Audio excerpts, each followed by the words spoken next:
Sepengetahuan saya tidak stop, sepengetahuan saya masih berjalan. Pelaksanaan MBG tidak berhenti. Tetapi SPPG yang sedang tahapan persiapan itu memang stop dulu. Jadi sekali lagi MBG-nya tidak berhenti.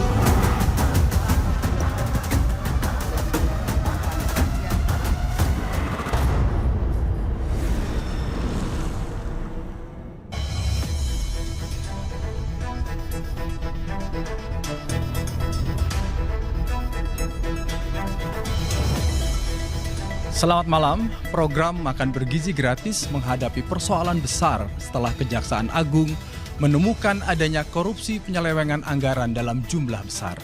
Menko Pangan Zulkifli Hasan menyebut ada pemborosan 1 triliun rupiah per bulan di Badan Gizi Nasional.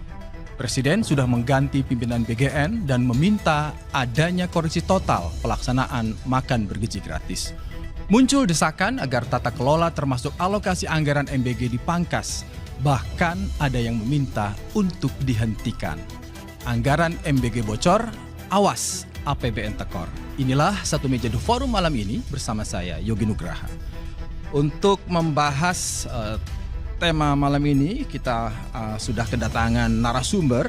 Ada Media Wahyu Askar dari MBG Watch yang juga Direktur Kebijakan Publik Selios. Apa kabar Mas Media? Ada juga Edi Suparno, Wakil Ketua Umum Partai Amanat Nasional, sekaligus Wakil Ketua MPR RI. Apa kabar Mas Edi? Selamat malam. Selamat malam, Assalamualaikum warahmatullahi wabarakatuh. Waalaikumsalam warahmatullahi wabarakatuh. Ada juga Andre Rosiade yang baru saja ditunjuk menjadi juru bicara Partai Demokrat. Partai Gerindra. Partai Gerindra, mohon maaf, salah supaya sengaja sekaligus diralat. Partai Gerindra yang juga Wakil Ketua Komisi 6 DPR RI. Saya minta maaf salah menyebut karena warna biru. Ternyata biru tidak hanya punya Demokrat. Biru ini warnanya Pak Prabowo. Oke, sekarang punya Pak Prabowo. Bang Andre. Ya, siap. Sebetulnya MBG setelah banyak sekali huru-hara kemarin, terus-terusan diambil di rumahnya, dicopot. Bagi Partai Gerindra, itu kalau toh MBG harus dilanjutkan, apa syarat yang akan disampaikan ke publik supaya publik yakin bahwa oke, setelah ada pemborosan 1 triliun per bulan menurut Menko Pangan, ada uang 1 miliar katanya menurut Kejaksaan ke mereka bertiga yang tersangka. Apa sebetulnya yang akan disampaikan? Ya, tentu ya sekali lagi pemerintah termasuk Partai Gerindra tentu mendukung evaluasi ya. Jadi masukan, kritik dari masyarakat kepada program MBG ini tentu merupakan vitamin, Mas. Jadi pemerintah maupun kami di Gerindra sangat terbuka terhadap masukan maupun evaluasi agar ke depan program MBG yang baik ini tidak jadi bancakan dan lebih tepat sasaran dan tidak ada kebocoran. Termasuk kami mendukung sepenuhnya langkah dari aparat penegak hukum untuk melakukan bersih-bersih apapun proses pengadaannya yang memang bermasalah, proses, tangkap, dan hukum para pelaku. Bung Andre, saya menangkap bahwa banyak juga jadi pembicaraan ketika Pak Dadan CS itu ditangkap, ada kalimat, wah ini proyek bancakan, dan tadi Anda menyebutkan itu. Dari sisi Partai Gerindra memang iya ada istilah bancakan itu, karena tadi saya lihat muncul dari Anda. Ya jadi begini Mas, kami itu sudah mendengar masukan.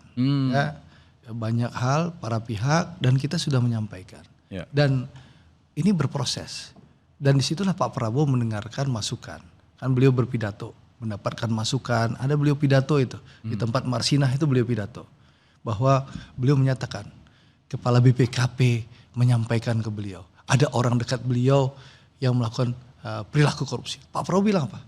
Proses gitu. Jadi sebenarnya hukum. Presiden sudah lama mendengar ini. Kan udah disampaikan sebenarnya itu di tempatnya Marsinah kalau nggak salah. Jadi sehingga diproseslah, dicopot, diproses secara hukum, lalu Presiden meminta kabinetnya untuk melakukan evaluasi total. Nah evaluasi total nih dan perbaikan nih, improve ini sedang dilakukan. Jadi itu menunjukkan bahwa pemerintah terbuka nih atas masukan mass media, terbuka atas masukan teman-teman pers, terbuka dengan kritik mahasiswa dan seluruh stakeholder yang ada terbuka. Nah, apa yang dilakukan pemerintah sekarang? Yang pertama, kita melakukan moratorium. Ya, tidak ada penambahan dapur baru. Meskipun banyak dapur yang sedang berproses, itu di stop semua.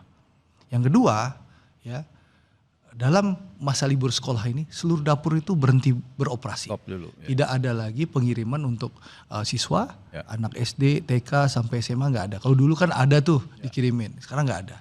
Lalu 3B, ibu menyusui, ya ibu hamil dan juga balita di stop. Semua di stop, tidak ada operasi. Termasuk insentif, ya. Kalau dulu kan meskipun stop operasi ada insentif 6 juta, itu juga ditiadakan. Jadi dan dalam masa libur ini dilakukanlah audit. Singkatnya Partai Gerindra dan Presiden Prabowo merespon betul masukan. Dan dilakukan audit secara menyeluruh. Sehingga yang diduga oleh Bang Zul, ketua umumnya Mas Edi yang Menko Pangan, itu bisa diurai, ditemukan.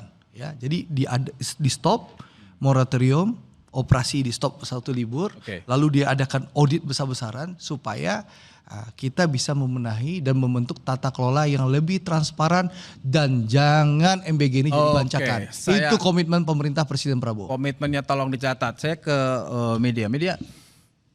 MBG Watch dari awal kan banyak menyoal. Tadi disebut juga oleh Bang Andre bahwa mendengar termasuk dari MBG Watch. Cukup sampai dengan penangkapan, terus kemudian merombak pimpinan, dan kemudian tadi disampaikan ada moratorium, ada 5 poin sebagai reformasi total di BGN. Saya to the point saja ya. Nggak apa-apa, memang harus to the point. Menurut hemat saya, pemerintah tidak mendengar. Apanya? They don't listen. Di mananya? Bagian mananya Anda? Ini sudah 1,5 tahun. Kerusakan sudah terjadi, lumbung sudah terbakar, korupsi sudah terjadi. Bahkan kalau bisa flashback ke belakang, 6 bulan sebelum MBG ini dilakukan, kami sudah mengumpulkan data, sudah mengeluarkan studi. Tahun 2024 sebelum MBG ini berjalan, kami sudah sampaikan 46% masyarakat mengendus ada potensi korupsi. Tahun 2024 kami juga sudah sampaikan, jangan bikin vendor-vendor besar, serahkan ke sekolah, serahkan ke komunitas UMKM lokal. Tahun 2024 kami juga sudah sampaikan potensi korupsinya dari mana saja. Di SPPG itu di mana saja. Mulai dari pengadaan, penyalahgunaan pengawasan. Tahun 2024 kami bahkan juga sudah sampaikan ada potensi keracunan. Bahkan yang sekarang kalau kita lihat inefisiensi itu 1,75 triliun per minggu. Dan itu kan sudah dilakukan dari mulai mengganti, menegakkan hukum, terus kemudian pimpinan kalau bicara soal mendengar masukan, masukan itu harusnya diterima sebelum kebijakan itu dilakukan. Maka kalau sekarang ketika korupsi sudah terjadi, apakah kemudian salah masyarakat menuntut pemerintah? Ini bisa tidak terjadi sama sekali kalau dari awal kebijakannya benar. Kalau di awal rente-rente dapur itu tidak dimiliki oleh partai politik, ormas, yayasan yang terafiliasi dengan pemerintah. Ini bisa dicegah. Tapi apa yang terjadi? Naskah akademik kebijakan ini tidak pernah ada. Ada banyak profesor di negara ini, ada BRIN, Bappenas, tidak ada satupun naskah akademik. Kami mengeluarkan studi itu sebelum MBG itu dilakukan. Tapi apa yang terjadi? Tidak didengar. Dan kalau boleh saya jujur, setelah 1,5 tahun, apakah saya marah? Saya marah. Saya dapat beasiswa LPDP, saya lakukan apa yang saya bisa, bikin studi. Saya pengen tidak ada korupsi dan kami sudah mengeluarkan studi itu. Dan sekarang korupsi terjadi. Triliunan rupiah uang sudah hilang. Tapi dalam konteks perbaikan, evaluasi, pengakuan dari pemerintah bahwa benar ada kesalahan dan masih ada sisa waktu 3,5 tahun untuk memperbaiki, Anda melihat saya sangat menerima secara empati ya, bahwa pemerintah mengakui ada kesalahan. Tapi kan ini bukan perusahaan. 1 rupiah pun rugi dari salah tata kelola kebijakan, maka yang rugi adalah uang masyarakat. Beda dengan mengurusi perusahaan.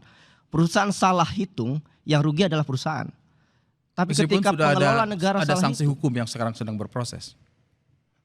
Mau ditangkap sebanyak apapun koruptor, saya sepakat koruptor harus ditangkap.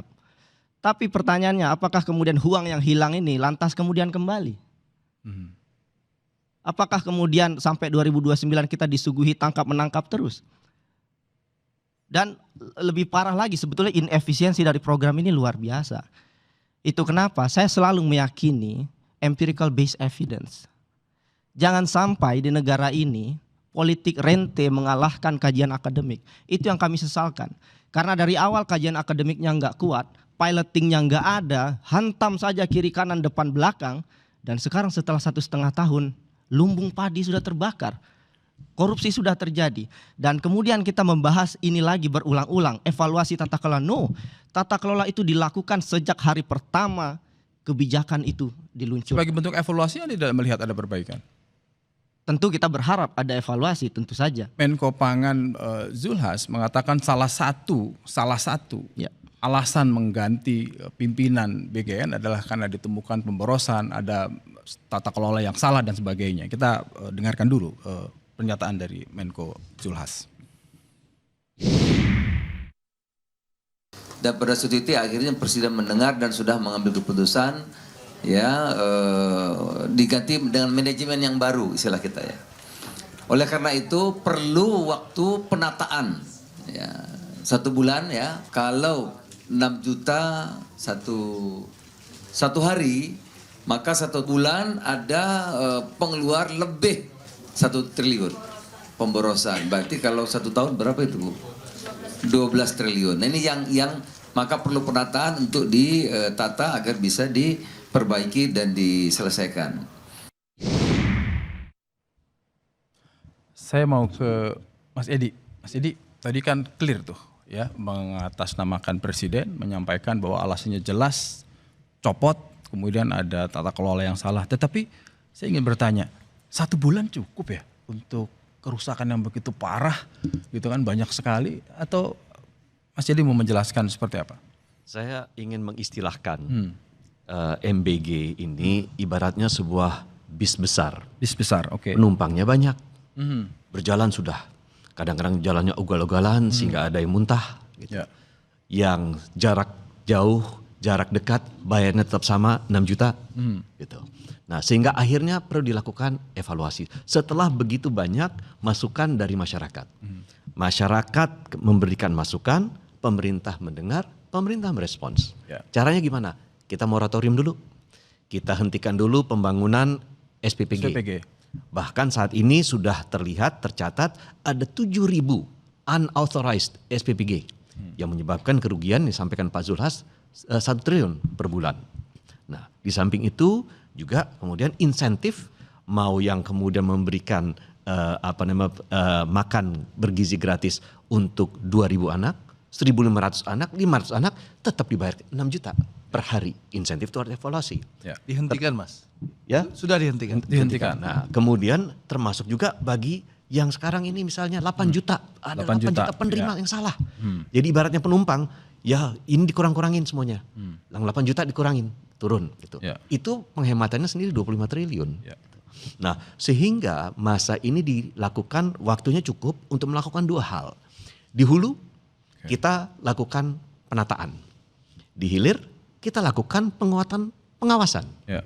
Nah, jadi agar program ini yang manfaatnya dirasakan, dan saya tadi bicara mengenai empirical evidence, di dapil saya ada 1.050.000 penerima MBG, ada 450 SPPG. Empirical evidence dari 22 SPPG yang saya datangi, semua yang membutuhkan. Bahkan sekolah yang sempat terkena kejadian keracunan, itu pun mereka tetap membutuhkan. Permasalahannya satu, kualitasnya perbaiki, jangan sampai terjadi lagi permasalahan seperti, jangan sampai ada terlambatan, jangan sampai keracunan dan lain-lain. Tetapi overall program ini dibutuhkan.